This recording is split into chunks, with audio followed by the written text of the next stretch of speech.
네, CCTV 22시 42분 17초 제시하겠습니다.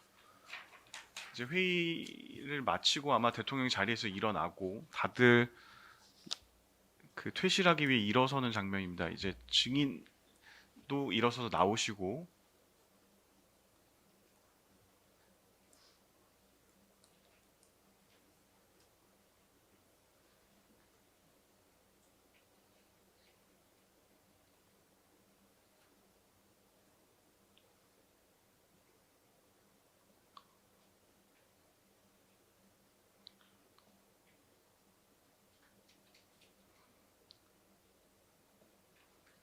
이제 출입문 밖으로까지 나가셨다가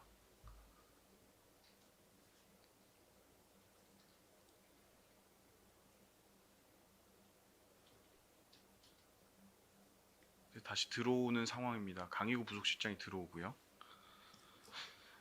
이 상황은 기억이 나십니까?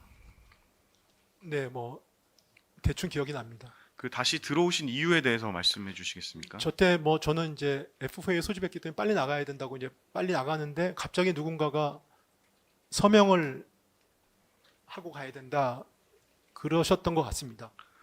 그게 제가 먼저 그냥 그 무슨 서명이냐고 무슨 사인이냐고 이제 그 당시 사인이라고 했는데 그랬더니 뭐 출석 서명이다 이렇게 얘기를 하는 그런 과정이었던 것 같습니다. 네, 그 말을 누가 했는지는 기억이 나십니까? 그러니까 기억이 나진 않습니다. 뭐 남자 목소리라는 말밖에 말씀 안 드렸고 그 다음에 그 안에서 들렸던 것 같습니다. 출석 서명이라는 얘기는. 네. 네, 증인에 대한 진술조서 19,361쪽 제시하겠습니다.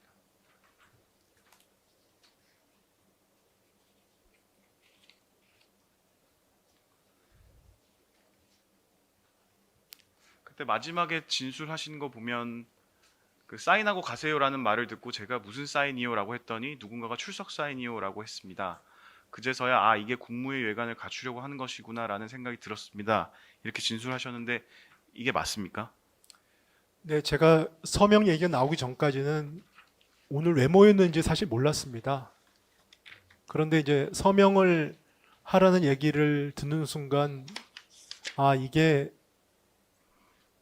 어떤 계엄의 형식을 갖추기 위한 회의였었구나라는 생각이 들어서요. 그래서 제가 일단은 뭐 나중에 아마 주부 CCTV에서 제 생각보다 그 오랫동안 얘기를 하고 있는 장면을 제가 봤습니다만은 그래서 처음에는 서명을 하고 가라 그래서 제가 무슨 서명이냐 그랬더니 출석 서명입니다. 그래서 제가 못하겠습니다. 그러고 나서 아마 좀 설명을 드렸던 것 같습니다. 그래서 그 제가 계엄에 반대했고 동의할 수 없기 때문에 어떠한 성격의 서명도 할 수 없다라는 취지로 여러 번 강하게 말씀을 드렸고요.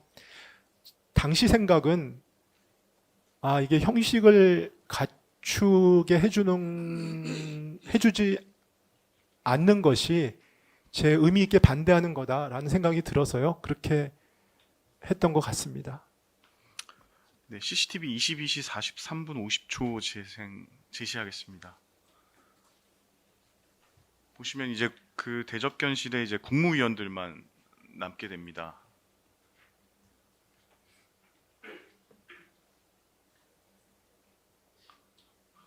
증인이 뭔가 피고인 쪽을 향해서 뭔가 이렇게 말씀을 하시고 고개를 저어서 뭔가 반대의 뜻을 표시하는 것 같습니다.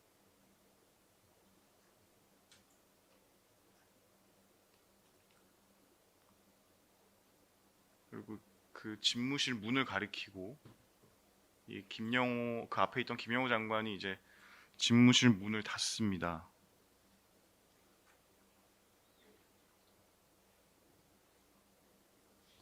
그리고 계속 무엇인가를 이제 피고인 쪽을 향해서 말씀을 계속 하십니다. 이상민 장관도 뭔가 얘기를 하는 것 같고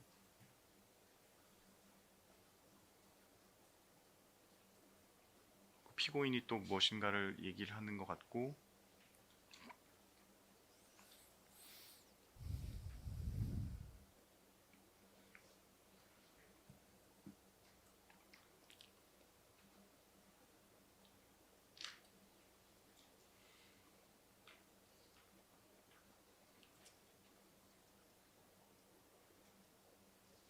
묻겠습니다. 이때 이제 증인은 이제 피고인 쪽을 향해서 뭔가 이제 고개도 흔들면서 반대하는 뜻을 표시하시는 것으로 보이는데 무슨 이야기 하셨는지 기억이 나십니까? 뭐 아까 제가 먼저 말씀을 드렸습니다만은 정확한 얘기가 어떻게 두고 갔는지 모르겠습니다. 왜냐하면 제가 좀 지금 왜 기억이 안 날까 생각해 보면은 저도 좀 격앙이 돼 있었고 또 제가 말을 하는 사람이니까 기억이 좀 안 났나 이런 생각을 하는데 적어도 저 당시 상황은 뭐 출석 서명이니까 뭐 하라는 해도 되는 거 아니냐라고 얘기를 하는 과정이었던 것 같고요. 근데 저는 출석 서명이든 무슨 서명이든 그건 할 수 없다. 그 제 의사를 좀 얘기를 하는 그런 과정이었던 것 같습니다. 아까 문 가리키신 게 그러면 대통령 못 듣게 하려고 좀 닫아봐라 이렇게 말씀하신 것은 맞습니까?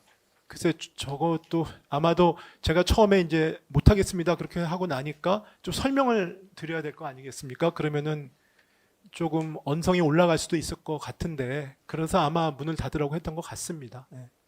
어차피 반대한다는 뜻은 대통령께 여러 차례 말씀을 하셨는데 그것을 대통령이 못 듣게 할 뭐 이유가 당시 있었습니까? 글쎄 뭐 그렇게 제가 골똘히 생각하고 한 행동은 아닙니다. 네. 그러면 증인이 이제 피고인을 향해서 뭐 출석 서명이든 참석 서명이든 뭐든 할 수 없다 이렇게 말씀을 하셨다고 하는데 피고인을 향해서 계속 말씀을 하시는 것으로 보이거든요. 그게 피고인이 서명을 할 수 있는 거 아니냐 이렇게 권유를 했기 때문입니까? 저 사실은 그건 정확히 기억이 나지 않습니다. 다만 총리께서 저 상황에서는 저 상황을 주재하고 계신 분이니까 제가 말씀을 드렸고 그다음에 총리가 계신데 제가 또 나와야 되지 않겠습니까? 그러면 사실은 그건 결례잖아요. 그러니까 총리께 제가 나가야 되는 이유도 설명을 드려야 되겠다는 그런 상황이었던 것 같습니다. 그러니까 저 상황에서 증인이 말하는 거는 피고인에 대해서 말하시는 건 맞는 거죠? 피고인 아까 저기 총리께 말씀을 드린 물론 거기 계신 다중한테 말씀을 드리긴 했지만 총리께서 저 상황을 주재하고 계시니까 사실은 총리를 중심으로 말씀드리는 상황이었던 것 같습니다. 네, 다음 질문하시죠. 네, 피고인이 이제 스스로 본인이 말씀하시기로는 그때 본인이 참석할 수 있다는 의미로 서명을 할 수 있는 것 아니냐 이런 말을 하셨다고 본인이 말씀을 하셨거든요. 네. 이건 기억이 나십니까? 그러니까 저는 말씀드렸지만 누가 그런 말씀했는 게 기억이 안 납니다만 그런 얘기를 들은 것 같습니다. 그러니까 출석 서명이니까 이거는 뭐 괜찮지 않냐 뭐 이 정도의 말씀을 드렸던 것 같습니다. 그럼 그때 대접견실에 그렇게 해서 서명을 할 수 있는 거 아니냐 이런 입장을 가진 사람들도 있었던 거네요. 글쎄요, 그건 제가 추론해서 지금 말씀드릴 상황은 아니지 않습니까? 어쨌든 그러면은 그냥 출석한 의미로 서명할 수 있는 거 아니냐 이런 얘기를 들으신 거는 맞고요. 네, 그렇습니다. 네, 나머지 질문은 생략하겠습니다. 시간 관계상 좀 뒤에는 생략해서 묻겠습니다.